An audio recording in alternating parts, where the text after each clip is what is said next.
Good morning दोस्तों। तो आज हम बात करते हैं एल्बेंडाजोल टैबलेट के बारे में। और एल्बेंडाजोल टैबलेट है वो पेट के कीड़ों को मारने वाली दवा के नाम से भी जान सकते हैं, जो जितने भी हेल्पेंथीज होते हैं यानी कृमि होते हैं उनको ख़त्म करने में बहुत हेल्पफुल होती है। ये होता क्या है कि मोस्टली पेट के कीड़े बच्चों में ज़्यादा होते हैं, क्योंकि बच्चे धूल मिट्टी में खेलते हैं, हाथ इधर उधर लगाते हैं। उससे क्या होता है, जो कृमि होते हैं तो इनके जो अंडे मोस्टली ऐसे ही धूल मिट्टी में मिल सकते हैं। जैसे कुछ जानवर हैं जो भी अपना जानवर मल मूत्र करते हैं, तो मल के में जिसके जो अंडे पहले से होते हैं तो उसके अंडे बच्चों के हाथों में आए, और हाथों के जरिए वही अंडे जैसे ही हम बच्चे खाना वाना खाते हैं उसके जरिए शरीर में चले जाते हैं। और जब वहाँ पाचन तंत्र में जाने के बाद में वह अंडा जब पूरा बड़ा हो जाता है उसके बाद टूट जाता है, और टूटने से उसमें कृमि निकलता है, और वही कृमि 1 से 2 महीने के अंदर पूरा बड़ा हो जाता है। और बड़ा होने के बाद वो भी फिर जो मादा कृमि होती हैं वो अंडे दोबारा से फिर रिपीट देना शुरू कर देती हैं। तो वो क्या है, कभी कभी वो मादा कृमि जो बच्चे होते हैं तो बच्चे पीछे की तरफ लैट्रिन के रास्ते में खो जाते हैं, क्योंकि ईचिंग होती है, उनकी खुजली होती है, तो इसलिए वो बार बार हाथ पीछे लेके जाते हैं। तो रात के समय में ये कृमि क्या है, ज़्यादातर बच्चों के जो एनएस जो लैट्रिन का जो रास्ता है उसमें बाहर की तरफ अपने बच्चों को देते हैं, या अंडों को देते हैं, बच्चे नहीं अंडे देते हैं। इसीलिए इस तरह से भी इसका अंदाज़ा लगाया जा सकता है कि ये कृमि किस तरह से होता है। तो ये जो मोस्टली है लमसम 300 प्रकार के कृमि होते हैं जो इस तरह की बीमारियां फैलाते हैं। तो उसमें से भी जैसे फाइलेरिया है, ये भी एक कृमि है, ये भी करता है इस तरह से। तो इसीलिए क्या है कि बच्चों को थोड़ा सा ठीक से हाथ वाथ धुलाएँ खाना खिलाने से पहले, और संक्रमित जानवरों को बार बार टच करते हैं तो उसके बाद जो पालतू जानवर कुत्ता है तो उस पर भी अगर बच्चे बार बार छूते हैं तो उनको भी हाथ साफ कराएं। बार बार मुंह में हाथ डालने से भी बच्चे जब डालते हैं उसकी वजह से भी दिक्कतें होती हैं। तो ध्यान रखेंगे, बच्चों पर विशेषकर ध्यान रखना है। जैसे हुकवर्म है तो ये मनुष्य की छोटी आंत के पहले भाग में ज़्यादा होता है, इसकी वजह से भी पेशेंट को स्किन रैशेस हो सकते हैं, फीवर या स्टोमक पेन हो सकता है, डायरिया भी हो सकता है। अब आता है अगला इन्फेक्शन है स्ट्रोंगाइलाइटिस नाम से होता है, और इसमें टीनियासिस है या एच नैना यानी कि जो इसमें बोना टाइप कृमि बोलते हैं। इसमें भी 400 mg की डोज दिन में एक बार और लगातार 3 दिनों तक देते हैं तो ये कृमि भी खत्म हो जाता है, इससे कोई दिक्कत नहीं है।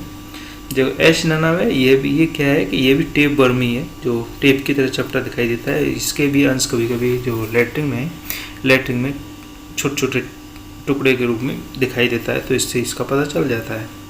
और इसका इन्फेक्शन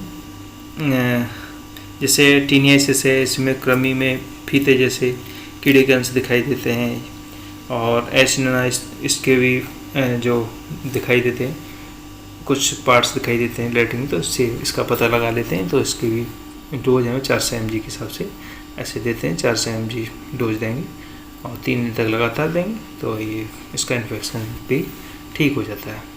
और स्टेंजियासिस के बारे में देखेंगे तो इस तरह का कृमि नज़र आता है देखने में, जो दिख रहा है। और दूसरा ये है जियार्डियासिस नाम से इन्फेक्शन होता है। यह एक आंत का इन्फेक्शन है। यह भी इसे भी दूषित पानी या दूषित भोजन या दूषित जो मार्केट से हम सब्जी या फल कच्चे बच्चे ऐसे ही बिना धोए हुए खाना शुरू कर देते हैं, तो उस पर ध्यान रखना है, इसको धो के साफ करके देना, इससे ये इन्फेक्शन हो जाता है। तो इसमें जो हम डोज देते हैं वो एडल्ट यानी बड़े को हम 400 mg डेली लगातार 5 दिन तक देते हैं। और इसका जो कृमि है कुछ इस तरह का नज़र आता है जो इसमें दिखाया गया है।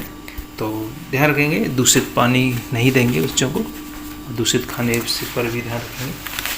अब आता है जैडिस का जो ट्रीटमेंट है वो 400 mg डेली देते हैं 5 दिन तक।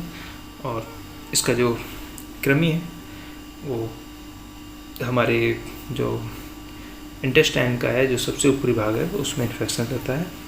अब ये आता है एक आगे नेक्स्ट जो है हाइड्रेटेड नाम से एक बीमारी होती है। यह लंग्स, लीवर और ब्रेन में इन्फेक्शन करती है।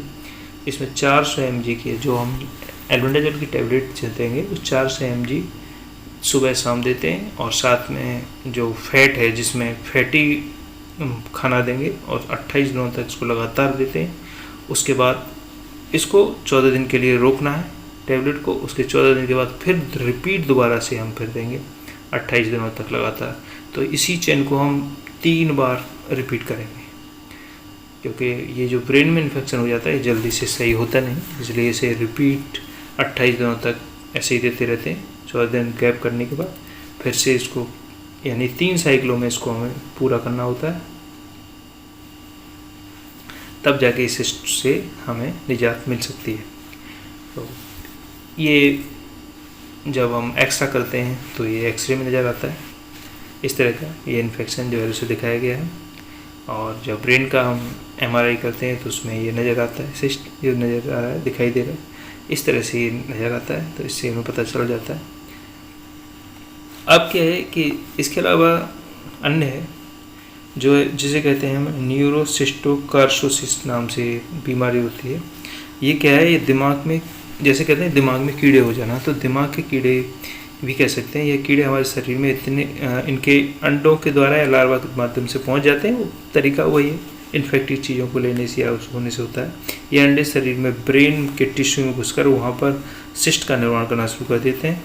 यह अशुद्ध भोजन या अशुद्ध फल, जिसे इन्फेक्टेड फल है, के माध्यम से हमारे ब्लड के माध्यम से ब्रेन तक पहुँच जाते हैं और ब्रेन में जाके अपना इन्फेक्शन करते हैं। तो इसकी जो डोज है वो हम इसी के अकॉर्डिंग देंगे, जो जिसके एल्बेंडाजोल की जो इसकी डोज है उसके साथ हम स्टेरॉयड भी देते हैं 5 दिन तक। स्टार्टिंग के 5 दिन स्टेरॉयड भी देते हैं। जैसे इसकी डोज 15 mg पर kg पर डे, यानी एक दिन में 15 mg पर किलो के हिसाब से इसकी डोज दी जाती है, और 2 डिवाइडेड डोजों में बांट देते हैं सुबह शाम के हिसाब से, और साथ में लगातार से 7 दिन तक देते हैं। उसके साथ मिथाइलप्रेडनिसोन, डेक्सा या बेडनिसोल की टैबलेट भी देते हैं, और इससे ये भी सही हो जाता है। ये भी हमारे ब्रेन तक इन्फेक्शन पहुँचाता है। और उसमें कुछ एल्बेंडाजोल के ब्रांड नेम है जो ये मार्केट में मिल जाते हैं, जैसे जेंटल है, एबीजेड है, एल्बेंडाजोल, एल्बेंडोल, एल्बेंडजोल, एलमिंथ, एंथेल, वेंडेक्स, वर्मीटेल, वॉर्मिन ए या बेंडी हो गया, बेंडेक्स हो गया। ये जो सिरप आते हैं बच्चों के लिए, तो इसको हम दे सकते हैं।